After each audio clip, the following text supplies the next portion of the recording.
अस्सलाम वालेकुम, मैं हूँ आपकी अपनी होस्ट ज़ुनैरा सज्जाद। इल्मी सिटी में आप सबको एक बार फिर खुश आमदीद कहती हूँ और उम्मीद करती हूँ आप सब खैरियत से होंगे। जैसा कि आप जानते हैं, इल्मी सिटी लाता है रोज़मर्रा की बुनियाद पर आपके लिए कुछ इंटरैक्टिव प्रोग्राम्स, जिससे आप कुछ सीख सकें, कुछ जान सकें और मोटिवेट हो सकें। आज भी एक टैलेंटेड पर्सनैलिटी के साथ हम आपकी खिदमत में हाजिर हुए हैं। आज मेरे साथ मौजूद हैं डॉक्टर सहर चावला, जो कि एजुकेशनिस्ट हैं, मोटिवेशनल स्पीकर हैं, न्यूट्रिशनिस्ट हैं और मीडिया पर्सन हैं। अस्सलाम वालेकुम मैम, कैसी हैं आप? वालेकुम अस्सलाम जुनैरा। मैं ठीक ठाक हूँ, आप कैसी हैं? अल्हम्दुलिल्लाह, मैं भी ठीक हूँ। तो मैं अपनी ऑडियंस को भी बहुत खुशामदीद कहती हूँ और मैं बताती चलूँ कि आज जिस टॉपिक पे हम बात करेंगे, वो बहुत ही एक इम्पोर्टेंट और अच्छा टॉपिक है। तो जिस टॉपिक पे हम बात कर रहे हैं, वो है quality of your work is the guarantee of your success. यानी कि आपका अच्छा काम करने की सलाहियत ही आपकी कामयाबी की ज़मानत है। तो मैम, सबसे पहले हम इसी से स्टार्ट करते हैं कि आज जो है हमारा टॉपिक है, इसका क्या मतलब है? इससे हम क्या मुराद लेंगे? अच्छा जुनैरा, मजे की बात है कि हमारा टॉपिक बड़ा इंटरेस्टिंग है क्योंकि उसका मतलब एक नहीं है, क्योंकि उसके बहुत जी, सारे बिल्कुल। मतलब है। और यही वजह है कि मैं इंटरेस्टेड थी इस टॉपिक के बारे में बात करने पर। क्वालिटी ऑफ योर वर्क यानी आपके काम का मयार, यानी आपके काम की फ्रीक्वेंसी नहीं, यानी आपके काम की डिग्निटी, यानी आपके काम की नौयत, यानी आपके काम की सिलेक्शन, आपके काम का हुँ, मैग्नीट्यूड नहीं। और सक्सेस, सक्सेस का मतलब वो नहीं जिसको हम आजकल के क्राइटेरियाज में या बड़े सुपरफिशियल से क्राइटेरियाज में, या मैं कहूंगी सोली और खाली मटेरियलिस्टिक क्राइटेरियाज में तोलते हैं। तो यहाँ पर हम ये भी बात करेंगे आज इंशाल्लाह के मयार आपके पास क्या चीज है और सक्सेस आपके पास क्या चीज है। और बिल्कुल। अगर हकीकी मयार पर आपका काम और आपकी कारकर्दगी बेस्ड है, तो जो आपकी फलाह है, जो आपकी सक्सेस है, वो आपके पास यकीनी है। तो इन दो तीन एरियाज को हम कवर करेंगे। और जाहिर है, जब हम ये बात करेंगे कि जो आपके काम का मयार है वो आपकी कामयाबी की गारंटी है, तो हम ये भी हुँ, बात करेंगे कि काम में मयार और काम में निखार और काम में नफासत तब आती है जब आप शॉर्टकट्स नहीं अपनाते हैं, जब आप हुँ, जेन्युइन जो है, जो जेन्युइन मेहनत करते हैं आप, जब आप अपनी पर्सनैलिटी पर, अपने स्किल्स पर इन्वेस्ट करते हैं, काम हुँ। को सीखते हैं और अपने स्किल्स, अपनी पर्सनैलिटी और अपने जो कंसर्न फील्ड की एजुकेशन है उस पर इन्वेस्ट करने के बाद जब आप मैदान में उतरते हैं, तो फिर ऐसा हो ही नहीं सकता कि कामयाबी आपके कदम ना चूमे। चलिए, अब मैं बड़ी ही बेस से स्टार्ट करना चाहूँगी अपने इस टॉपिक को। जैसे आपने एक ओवरव्यू दे दिया, तो आपने बात की स्किल्स पॉलिश करने की, अपने टैलेंट्स को उजागर करने की या उनको पहचानने की। तो इसकी जो शुरुआत है हमारे बचपन से ही हो जाती है, जब हम बहुत छोटे होते हैं। तो हम देखते हैं कि बाज़ बच्चे जो कुछ स्पोर्ट्स में ज़्यादा इंटरेस्ट ले रहे होते हैं या मीडिया की तरफ इंटरेस्ट ले रहे होते हैं, उनको बेसिकली डाँट-डपट के कह दिया जाता है कि आप अपनी पढ़ाई की तरफ तवज्जो दें। तो मैडम, इस स्टेज पे हम बच्चों को कैसे ट्रेनिंग दे सकती है और क्या चीजें जरूरी हैं? देखिए, बात ये है कि जो पेरेंट्स होते हैं वो लाइफ का एक सर्टेन एरिया, एक सर्टेन तजुर्बा, एक सर्टेन सफर जो है वो तय कर चुके होते हैं। ये पेरेंट्स की कोर रिस्पॉन्सिबिलिटी है कि वो बच्चे के इंटरेस्ट और उसके पैशन, उसके स्किल सेट के बीच डिफरेंशिएट कर सकें। आप समझ रही हैं, एक चीज होती है जो आपकी हॉबी होती है, जो आपकी इंटरेस्ट होती है। अब हम अपनी हर हॉबी को अपना प्रोफेशन नहीं बना सकते हैं। और एक चीज बिल्कुल। होती है जो खुदा दाद सलाहियत होती है, यानी जिसका बीज आपके अंदर मौजूद होता है, और अगर उसको आप पानी देते हैं तो वो आपके पास एक बहुत फलदार दरख्त बन जाता है। तो सबसे पहले तो आपके पास पेरेंट्स के ऊपर ये बड़ी भारी रिस्पॉन्सिबिलिटी आ जाती है कि वो अपने बच्चे का एक्यूमेन, उसका नेचुरल पोटेंशियल, उसकी खुदादाद सलाहियत को समझें। एक और बात मैं ये कहना चाहूंगी कि everyone is not fortunate enough, जिनके पेरेंट्स जो है वो इतने इंटेलिजेंट हों या वो सही टाइम पर इतने अवेयर हों। पेरेंट्स सबके ही उनके खैर ख्वाह होते हैं, ठीक है। कोई भी बिल्कुल। पेरेंट्स ऐसा नहीं होता कि वो अपने बच्चे के खैर ख्वाह ना हो, लेकिन जरूरी नहीं है कि सब पेरेंट्स सही टाइम पर ये पहचान सके कि मुझे अपने बच्चे को ये ओरिएंटेशन देनी है। या फिर कुछ पेरेंट्स बहुत ऑब्सेस्ड होते हैं अपने बच्चे को एक खास करियर की तरफ ओरिएंट करने के लिए, जो खास करके हमारी ब्राउन फैमिलीज में एक बहुत ज्यादा इशू है। अगर आपने कोई सर्टेन बैचलर्स डिग्री कर भी ली है या इवन मास्टर्स डिग्री कर भी ली है, या आपको नौकरी करते हुए कुछ साल हो भी गए हैं, मैं उन सब लोगों को कहना चाहूंगी, यू आर नॉट लेट।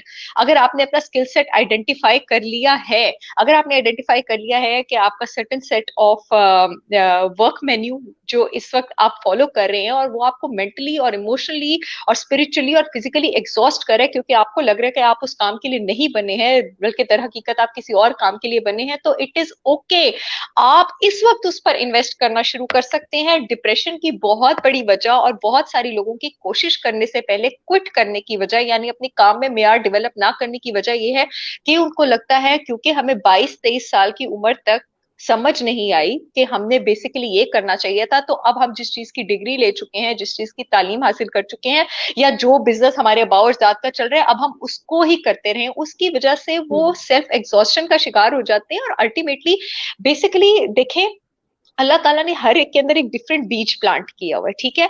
अब हर बीज की को जो सॉइल है, उसके सॉइल को फर्टिलिटी डिफरेंट मिलनी चाहिए, उसको नमकियात डिफरेंट मिलनी चाहिए, और उसको पानी जो है वो डिफरेंट मिलना चाहिए।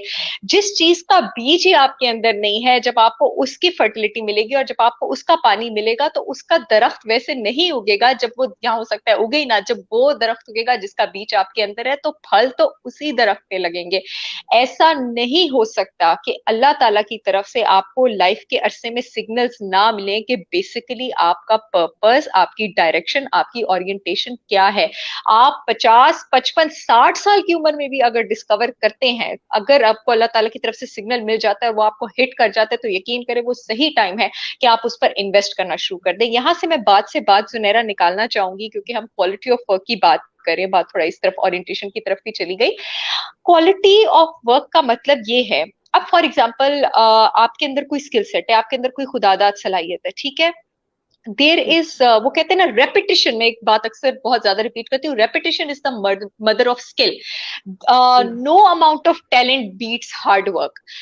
जो मेहनत है ना, जो रेपिटेशन है, जो रिविजन है, जो बार बार एक स्किल की तैयारी करना है, जो उस पर अपनी जान इन्वेस्ट करना है, वो नेचुरल टैलेंट पर कहीं ज्यादा हावी हो जाती है। अगर आपने पहचान लिया है कि आपके अंदर, फॉर एग्जाम्पल, अगर आपके अंदर पब्लिक स्पीकिंग का टैलेंट है, ठीक है, आपको पता है कि जब आप बात करते हैं तो वो लोगों को थ्रिल पहुंचाता है, लेकिन ऐसा नहीं होगा कि आप बगैर तैयारी करे उसके लिए मैदान में कूद गए हैं। आप को अपनी वोकैबुलरी डेवलप करनी है, आप उसके लिए किताबें पढ़ेंगे, आप उसके लिए जिस फील्ड में आपका इंटरेस्ट है, जिस टॉपिक पर आप पर बात करने का इंटरेस्ट है, आप उस पर डिफरेंट जो स्पीकर्स हैं उनकी रिसर्चेस पढ़ेंगे, उनकी थ्योरीज पढ़ेंगे, उनके बोलने का अंदाज पढ़ेंगे, उसमें से आप अपने बोलने का अंदाज सिलेक्ट करेंगे, अपने इंटरेस्ट ऑफ टॉपिक सिलेक्ट करेंगे। जब तक आपके पास वोकैबुलरी नहीं होगी, आप स्पीक नहीं कर सकेंगे। और वोकैबुलरी एक ऐसी चीज है जो आपके पास खुदादाद सलाहियत से नहीं आएगी। समझाइए आपको मेरी बात की कि अगर आप स्पीकर हैं तो वो आपके पास खुदादाद सलाहियत है, लेकिन सोने पे सुहागा करने के लिए, for icing on the cake, और उस पर असर डालने के लिए आपने वोकैबुलरी डेवलप की, उसके लिए आपने मेहनत की। तो यहाँ पर हम किस चीज की बात करें, यहाँ पर हम बात कर रहे हैं कि हम क्वालिटी पैदा कर रहे हैं, यहाँ पर हम मयार पैदा करें। और मयार पैदा करने के लिए आपको इन्वेस्ट करना पड़ता है, चाहे वो इन्वेस्ट करना आपको, चाहे रातें जागने की सूरत में मेहनत करनी पड़े, आपको इन्वेस्ट करना पड़े। एक और बड़ी मेरी फेमस सेइंग है कि anything that you get in life, वो आपके पास कब आती है, the amount of life that you exchange for it, ठीक है।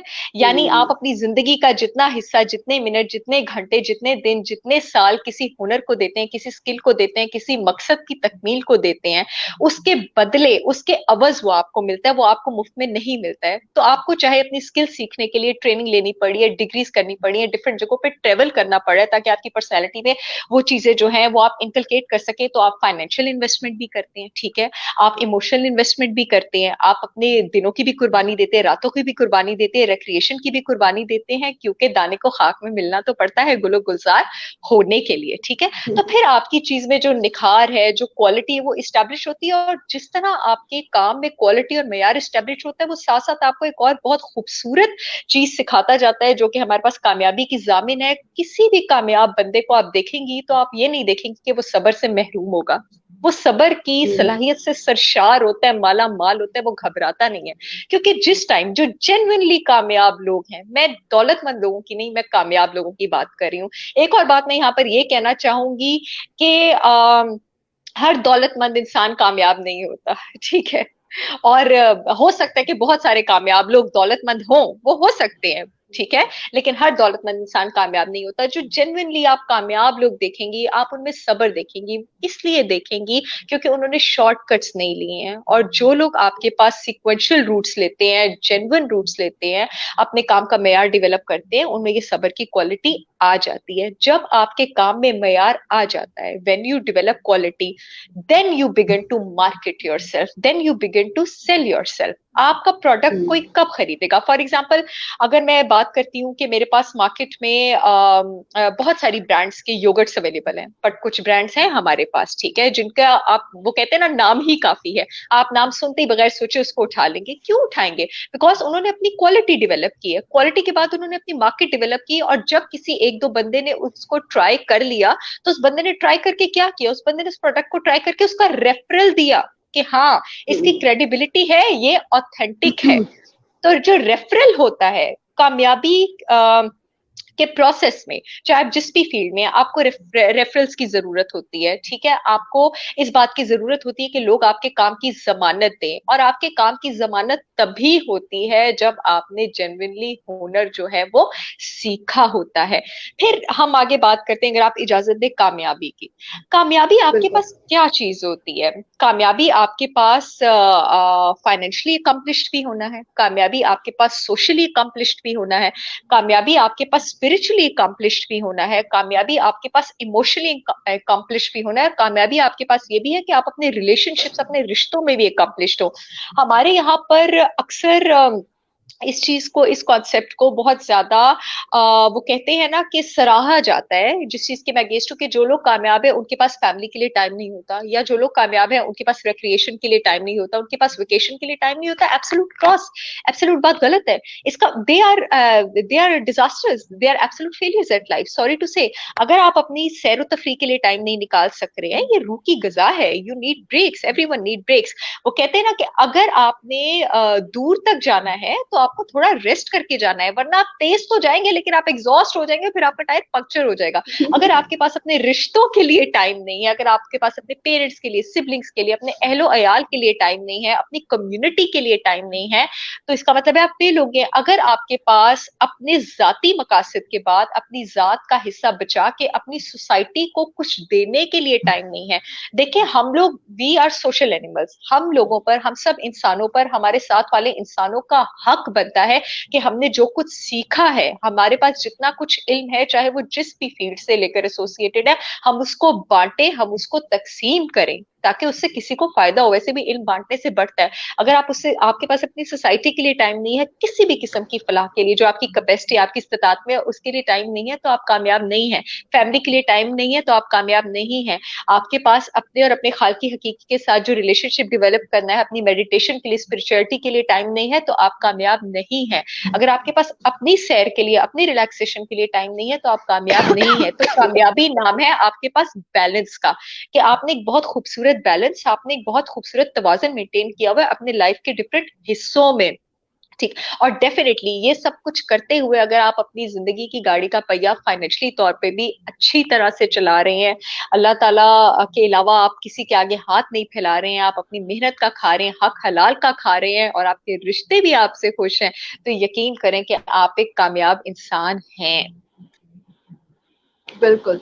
मैम, बहुत अच्छी आपने डिस्क्रिप्शन दी। अब मैं पूछना चाहूंगी कि जो एक बॉन्डिंग होती है, चाहे वो टीचर स्टूडेंट के दरमियान हो, चाहे वो बॉस और एम्प्लॉय के दरमियान हो, चाहे वो पेरेंट्स और उनके बच्चे के दरमियान हो, वो कितनी जरूरी है, और अगर वो वीक है तो हम उसको कैसे बेहतर बना बना सकते हैं, क्योंकि ये जो बॉन्डिंग है ये कामयाबी के लिए बहुत जरूरी है। आप क्या जी बिल्कुल। समझते हैं? मैं सब बिल्कुल मैं समझती हूँ इस बात की। मैं शुरुआत इससे करूंगी कि वो इंसान जिसको लगता है कि वो अकेले कामयाब हो गया है, या तो वो बेवकूफ है, या तो वो नाशुक्रा है। उसकी वजह यह है कि जो हम इंसान हैं, हम डिपेंड ही अपने सपोर्ट सिस्टम पर करते हैं आगे बढ़ने के लिए। कोई भी इंसान ये क्लेम नहीं कर सकता कि वो जिंदगी में जिस मुकाम पर है वो खाली अपनी वजह से। उसके आसपास उसके रिश्तों की सूरत में, उसके कॉलीग्स की सूरत में, उसके छोटों की सूरत में एक हेल्दी सपोर्ट सिस्टम मौजूद था, तभी वो आगे गया है।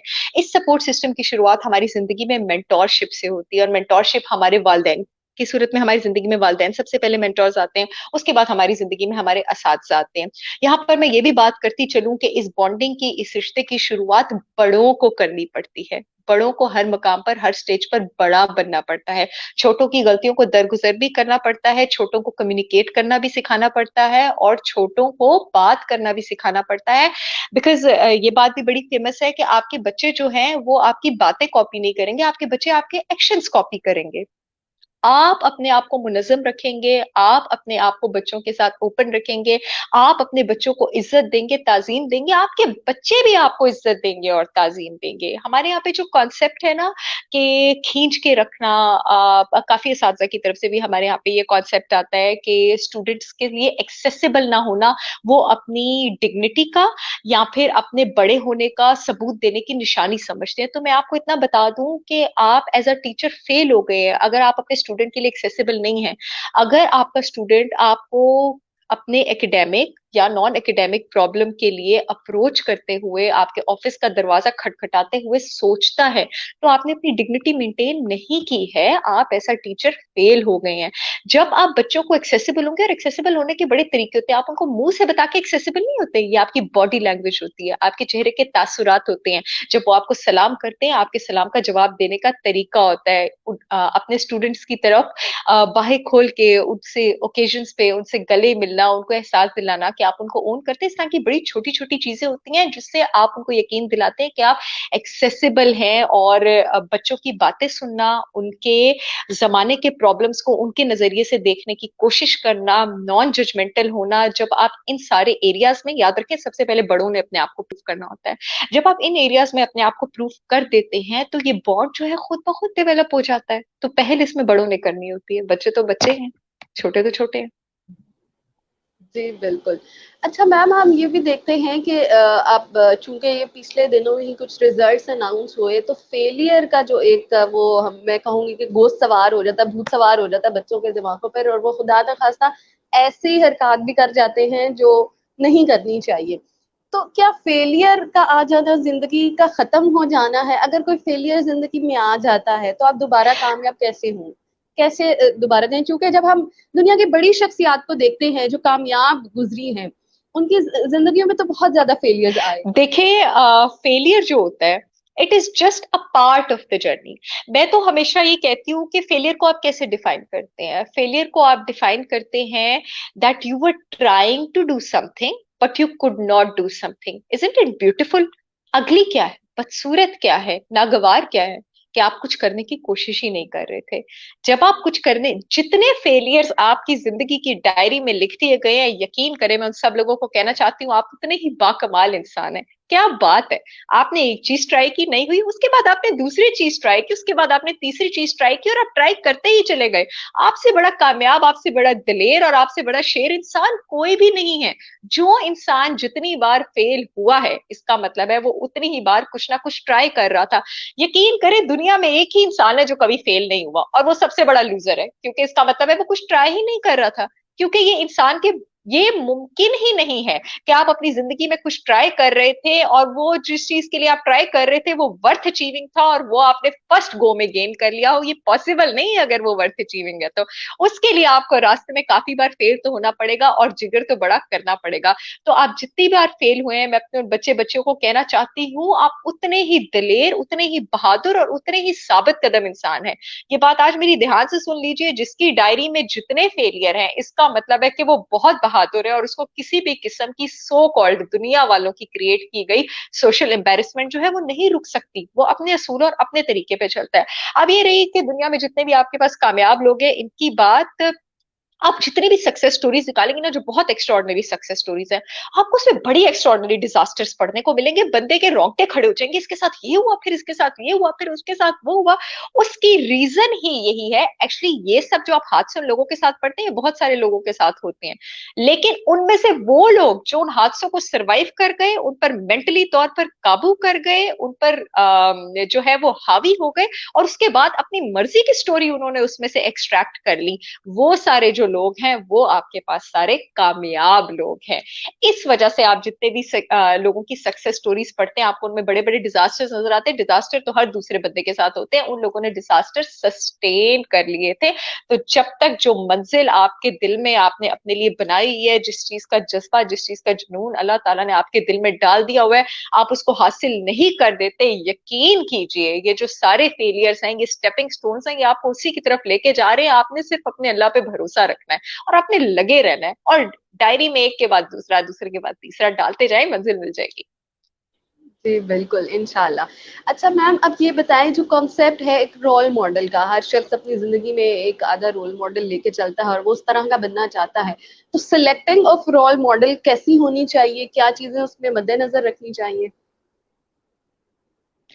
अच्छा, यहाँ पर ये वो वाली बात थोड़ी सी जुनैरा आ जाती है कि जिसमें जिस चीज का बीज होता है, जिसमें जिस चीज का पैशन होता है, ठीक है। यूजुअली क्या होता है कि हम नेचुरली अल्लाह ताला की तरफ से उन पर्सनैलिटीज की तरफ इंक्लाइन होते हैं जो कि अपने शऊर और लाशऊर में हम खुद बनना चाहते हैं। अब this varies from person to person, ठीक है। फॉर एग्जाम्पल, अगर कोई आर्टिस्ट बनना चाहता है तो वो आर्टिस्ट को आइडियलाइज करेगा। अगर कोई एजुकेशनिस्ट बनना चाहता है वो एजुकेशनिस्ट को आइडियलाइज करेगा। अगर कोई बहुत बड़ा डॉक्टर, कोई बहुत बड़ा क्लिनिशियन बनना चाहता है तो वो उसी फील्ड में किसी पर्सनैलिटी को आइडियलाइज करेगा। ये तो हो गई एक जनरल सी बात, ठीक है। बाकी जो नॉर्मल गाइडलाइन, नॉर्मल टिप है किसी को आइडियलाइज करने के लिए, वो मैं यही दूंगी कि बैलेंस्ड शख्सियात को आइडियलाइज करें। जैसे अभी बैलेंस शख्सियत होने की मैंने आपको डेफिनेशन बताई है, ठीक है। अच्छी वेल्थ की चाह रखना, जिंदगी में फाइनेंशियली तौर पर कामयाब होने की चाह रखना एम्बिशन में आता है, लालच में नहीं आता है। लेकिन इसको अपनी जिंदगी का महवर बना लेना और इसके गिर्द चक्कर काटना शुरू कर देना कि जिंदगी में इसके अलावा कुछ ना हो और जिंदगी में जिंदगी बचे ही ना, ये लालच और मटेरियलिस्टिक होने में आता है। उन लोगों को आइडियलाइज मत करें जिनकी जिंदगी चांदी के सिक्कों के गिर्द घूमती है। उन लोगों को आइडियलाइज करें, उन लोगों को मत आइडियलाइज करें जो यहाँ से शुरू होकर यहाँ पे खत्म हो जाते हैं। प्लीज उन लोगों को आइडियलाइज करें जो जिंदगी की गहराइयां समझते हैं, जिंदगी का हकीकी मतलब समझते हैं, और ये मतलब समझते हैं कि हमें दुनियावी तौर पर कामयाब तो होना ही है, लेकिन दुनिया फानी भी है, हमने अपने पीछे वालों के लिए भी कुछ छोड़ के जाना है और अपने साथ भी अमाल लेके जाने हैं। बिल्कुल मैम, ये तो आपने बहुत अच्छी बात कही। अच्छा मैम, अब मैं आपसे पूछना चाहूंगी कि आप इस बात से एग्री करते हैं कि अगर कोई बच्चा या कोई एम्प्लॉय या कोई भी शख्स कोई काम करता है, तो उसको प्रेज करना, उसको थपकी देना, शाबाशी देना, ये बहुत जरूरी है? क्या ये जरूरी है आपकी नजर में? इसके क्या इफेक्ट्स और साइड इफेक्ट्स हो सकते हैं? देखिए, जैसे अल्लाह ताला ने भी हमारी दुनिया सजा और जजा के कॉन्सेप्ट भी बनाई हुई है, ठीक है। अल्लाह ताला ने भी हमें कहा नेक काम करोगे तो जन्नत में जाओगे और बुरा काम करोगे तो उसकी सजाएं मुख्तस की, और यहाँ तक कि दोजख का भी कॉन्सेप्ट है। इससे हम क्या अखज़ करते हैं? इससे हम ये अखज़ करते हैं कि इंसानी फितरत में है रिवॉर्ड की चाह रखना। जिस चीज को अल्लाह ताला ने हमारी फितरत का, हमारी हस्ती का हिस्सा बना दिया है, उसको हम अपने आप से जुदा जो है वो नहीं कर सकते। इसलिए अगर कोई अच्छा काम करता है तो उसको खुल के तारीफ करें। खास करके अगर वो आपका मुलाजिम है, वो आपका एम्प्लॉय है और आपके मातहत है, तो ये आपकी इखलाकी और माशरती जिम्मेदारी है कि आप उसको फाइनेंशियल रेस भी दें और आप उसको सोशल रेस भी दें, और कोशिश करें कि सबके सामने उसकी तारीफ करें। यकीन करें कि इतने सारे लोग हैं जॉब सर्कल में भी, आप देखते हैं कि जिनको सिर्फ एक वर्बल एक्नॉलेजमेंट से उनकी परफॉर्मेंस कहीं डिग्री जो है वो बढ़ जाती है। ह्यूमन ब्रेन जो है वो रीवायर होता है, पॉजिटिव इमोशंस उसको मिलते हैं, उसको अच्छा फील होता है। और ये भी मैं कहना चाहूंगी वर्क सर्कल में जितने भी लोग हैं उनको, कि कोशिश करें कि जो एनकरेजमेंट हो आपकी एम्प्लॉय की वो सबके सामने हो, और जो आपने गलती करनी है, जो तनकीद करनी है, जो डिस्करेज करना है, वो अलग ऑफिस में अकेले बुलाकर और अपने लफ्जों का सिलेक्शन बहुत ध्यान से करके कर। ठीक है। ये बहुत ज़रूरी है। बाज़ औक़ात किसी की इज़्ज़त नफ्स जो है वो जब मजरूह हो जाती है तो उसके बहुत सारे नुकसानात होते हैं। एब्सोल्युटली। अच्छा मैडम, हमने काफ़ी सारी बातें की इस टॉपिक से रिलेटेड और चीज़ें जानी। अब मैं चाहूँगी कि आप उन स्ट्रैटेजीज़ के बारे में एक दफ़ा डिटेल में दोबारा से उन लोगों को बता दें कि क्या स्ट्रैटेजीज़ हैं जो आपको कामयाबी की राहों पे गामज़न करती हैं और उनका हमें ख़ास तौर पर ख़्याल रखना चाहिए? सबसे पहले तो आपको ये ख्याल रखना चाहिए कि जिन्हां तकवा रब दा उन्होंने रिजक हमेश, अपना जो तकवा है, अपना जो एतकाद है, अपना जो ईमान है वो मजबूत कर लें। अल्लाह ताला की ये बात याद रखें कि जो इंसान का रिस्क है वो इंसान को खुद ढूंढता है। जब आप ये बात याद रखेंगे ना कि इंसान का रिस्क इंसान को खुद ढूंढता है, तो आप बंदों को सजदे करना छोड़ देंगे। सबसे पहला पैगाम मैं ये देना चाहूंगी, बंदों को सजदे ना करें। हाँ, अपनी मार्केट डेवलप करने की कोशिश करें, अपना स्किल सेट दूसरों को एक्सप्लेन करें, लेकिन उम्मीद जो है वो सिर्फ अपने रब से रखें, राज़िक सिर्फ अपने रब को समझे। दूसरा मैसेज मैं यही देना चाहूंगी कि पहले फील्ड में निकलने से पहले अपना स्किल सीखें, अपनी डिग्रीज पे इन्वेस्ट करें, अपने स्किल सेट पे इन्वेस्ट करें, मेहनत लगाएं, टाइम लगाएं, ताकि आप खुद को बेटर जो है अपनी फील्ड में स्टैब्लिश करने की पोजीशन में हो।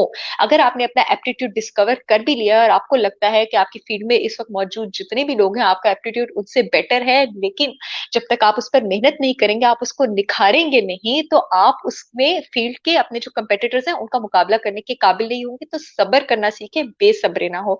तीसरा मैसेज मैं ये देना चाहूंगी कि अपनी डिग्निटी को किसी भी कॉस्ट पर मत बेचें, अपनी डिग्निटी जो है उसको मेंटेन करके रखें। No profit in the world is worth keeping your dignity at stake. और यही बस मैं थोड़े से मैसेजेस देना चाहूंगी। जी मैम, ये बहुत अच्छे मैसेजेस थे। अच्छा मैम, लास्ट में मैं आपसे ये क्वेश्चन पूछना चाहूंगी, चूंकि मैं यहाँ पे भी बहुत सारे लोगों से मिलती हूँ, काफी सारे लोगों का ये कहना है कि लाइफ में एक गोल सेट होना जरूरी है। तो choosing a goal set, how much it's important, और कैसे एक गोल सेट। अब बाज औकात हम ऐसे स्टूडेंट्स भी मिलते हैं जो ये समझ ही नहीं पा रहे होते हैं कि उनका गोल क्या है। स्पेशली मैं फीमेल्स की बात करना चाहूंगी। I am really sorry to say कि इतनी हार्ड वर्किंग स्टूडेंट्स हैं हमारे पास, इतनी पैशनेट बच्चियां हैं, लेकिन उनके घर वाले उनको आखिर में कह देते हैं, बेटा तुमने तो शादी करके अपने घर ही जाना है, तुमने तो बर्तन ही धोने हैं, तो पढ़ के क्या करोगी। तो इनके लिए हम, चूंकि हम लोग अगर फ्रंट पे हैं तो हम लोगों ने मैसेज भी कन्वे करना है। तो इन इन इस माशरे में ये चेंज हम कैसे ला सकते हैं और कितना जरूरी है।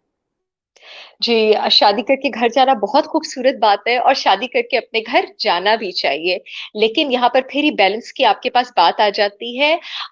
जैसे मैंने बात की कि हमारे बहुत सारे लोगों के पेरेंट्स हैं जो इन कॉन्सेप्ट्स को समझने से कासिर हैं, लेकिन क्योंकि अब आपने एजुकेशन ली है, आपके पास इतना फहम है, आपके पास इतना एक्सपोजर है कि आप इन बातों को समझ सकते हैं, तो आपको खुद अपने लिए उस जिंदगी का तायुन करना है जिसमें आप अपनी पर्सनल ग्रूमिंग भी करें, अपनी प्रोफेशनल ग्रूमिंग भी करें, आपके सोसाइटी वालों को भी उससे जो है आपके पास फायदा हो। और सॉरी जुनैरा, मैं आपका क्वेश्चन भूल गई, उससे पहले बच्चियों की बात से पहले आपने क्या पूछा था मुझसे? मैम मैं गोल सेट डिफाइन करने हाँ की जी, बात करी थी, गोल अपने सेट। लिए गोल जी सेट सेट जी करना। जी जी जी। देखिए, जो स्टूडेंट्स हैं, जो जवान लड़के लड़की हैं, अगर उनको 25 26 27 या 30 साल की उम्र तक भी नहीं पता लगता कि उन्होंने लाइफ में क्या करना है, एज लॉन्ग एज वो टाइम वेस्ट नहीं कर रहे और वो अपने लिए हक हलाल की रोटी कमा रहे हैं, तो कोई टेंशन की बात नहीं है। बहुत सारे ऐसे लोग हैं जिनका गोल, जिनका मकसद, जिनका पैशन उनको मिडिल एज में या फिर लेट एज में भी जाकर हिट करता है। The only thing that you have to take care of unless and until आपको अपनी लाइफ में अपना गोल, अपना मिशन नहीं मिल जाता, is that you should not be a parasite, you should be a productive person, you should be contributing towards the society, towards your family and towards your own self in one way or the other. You just should not be a parasite. अगर आपको अपना गोल नहीं भी मिल रहा है तो, but अगर आप इस तरह के ईमानदार, दयानतदार और हक हलाल की रोजी कमाने वाले इंसान होंगे तो अल्टीमेटली अल्लाह ताला आपको आपके गोल की डायरेक्शन कभी ना कभी दे देगा। और डेफिनेटली लाइफ में गोल होना जरूरी है, लेकिन उससे पहले ईमानदार होना जरूरी है। बिल्कुल, बहुत अच्छी बात कही मैम आपने। अच्छा मैं देख रही हूँ कि आप माशाल्लाह से काफ़ी मल्टी टैलेंटेड पर्सनैलिटी हैं, आप एजुकेशनिस्ट भी हैं, आप मीडिया पर्सन भी हैं। तो मैम आजकल के दौर में मल्टीटास्कर होना कितना ज़रूरी है? काम मैं तो कहती हूँ ये कामयाबी के सेट्स में ही काउंट हो जाता है। जी, हमेशा से मल्टीटास्कर होना बहुत ज्यादा जरूरी है। हमारे यहाँ पे बहुत ऐसे खूबसूरत लोग हैं जो मल्टीटास्कर है और उनको पता ही नहीं है, ठीक है। बहुत सारी हमारे हमारे यहाँ पे हर दूसरी, जैसे हम खवातीन की बात करें, वो सुबह उठती हैं, पूरे घर का खाना बनाती हैं, उसके बाद आकर जॉब पे भी बेहतरीन कारकर्दगी करती हैं, उसके बाद अपनी फ्रेंड्स से भी मिलती हैं, उसके बाद अपने घर वालों का भी ख्याल रखती है, ससुराल वालों का भी ख्याल रखती है। तो ये भी मल्टीटास्किंग है। बस उनकी मल्टीटास्किंग को हाईलाइट्स नहीं मिलती हैं, हेडिंग्स नहीं मिलती हैं। हाँ, डिपेंड करता है कि अगर आप प्रोफेशनल तौर पे बहुत ज्यादा मल्टीटास्किंग कर रहे हैं तो हमारे यहाँ पर ज्यादातर उसकी एक्नॉलेजमेंट आ जाती है, लेकिन हमारे यहाँ पर खास करके मैं खवातीन को खराज तहसीन पेश करना चाहूंगी। मेरी सराउंडिंग में हर दूसरी औरत एक बेहतरीन मल्टीटास्कर है और वो अपनी पर्सनल और प्रोफेशनल जिम्मेदारियां बहुत खूबसूरती से निभा रही है। जी, बहुत सारे लोग जो हैं हमारे इस सेशन को सराह रहे हैं और तारीफ कर रहे हैं, उनका बहुत शुक्रिया। मैम, चूंकि हमारे पास वक्त की कमी होती है और मुख्तसर वक्त में हमें अपनी बात को समेटना होता है, तो मैं चाहूंगी एंड में आप अपना कोई मैसेज, अपनी कोई लाइफ स्ट्रगल या अपनी जिंदगी का तजर्बा कुछ शेयर करना चाहें तो प्लीज आप शेयर कीजिए। लाइफ में मुश्किलें बहुत ज्यादा आती हैं, सब मुश्किलों की तरफ मुस्कुरा दीजिए करें। जब आप मुश्किलों की तरफ मुस्कुरा देते हैं तो मुश्किलें आसान हो जाती हैं, मंजिल मिल जाएगी बिल्कुल, इंशाल्लाह सबको। इंशाल्लाह, इंशाल्लाह। Thank you so much ma'am, आपने इतने कीमती वक्त में से हमें वक्त दिया और इतनी अच्छी और फ्रूटफुल नॉलेज हमारे साथ शेयर की। मैं उम्मीद करती हूँ कि हमारी ऑडियंस के लिए भी ये सेशन जो है बहुत ही ज्यादा इंफॉर्मेटिव रहा होगा। इंशाल्लाह फिर मिलेंगे किसी नए प्रोग्राम में किसी नए गेस्ट के साथ। तब तक के लिए हंसते रहिए, मुस्कुराते रहिए, दूसरों में खुशियां बांटते रहिए। पाकिस्तान जिंदाबाद। अल्लाह हाफिज।